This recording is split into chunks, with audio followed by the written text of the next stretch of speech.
ഇന്നത്തെ 4 മണി പലഹാരം അവിൽ നനച്ചത് അല്ലെങ്കിൽ അവിൽ വിളയിച്ചത്. അതിന് ആവശ്യമായി വേണ്ടത് ശർക്കര പാനിയാണ്. നമ്മൾ ശർക്കര പാനി മട്ട അവിലാണ് നമ്മളിവിടെ യൂസ് ചെയ്യാൻ പോകുന്നത്. മട്ട അവിൽ, തേങ്ങ ചിരകിയത്, പഞ്ചസാര, ഏലക്ക. പഞ്ചസാരയും ഏലക്കയും കൂടി കുറച്ച് പൊടിച്ചെടുക്കണം. ആ ഏലക്ക പൊടിഞ്ഞ് കിട്ടാൻ വേണ്ടിയാണ് നമ്മളിതിൽ പഞ്ചസാര ചേർത്തിരിക്കുന്നത്.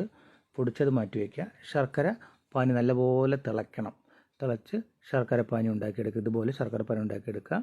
അതിനെ അവിലേക്ക് നമ്മൾ പൊടിച്ച് വെച്ച പഞ്ചസാരയും ഏലക്കയും ചേർത്ത മിശ്രിതം ചേർത്ത് നല്ലപോലെ അവിൽ മിക്സ് ചെയ്ത് കൊടുക്കുക. പിന്നെ അതിലേക്ക് ചിരകി വെച്ച തേങ്ങ ഇട്ടതിന് ശേഷം നല്ലപോലെ ഇത് മിക്സ് ചെയ്ത് കൊടുക്കുക.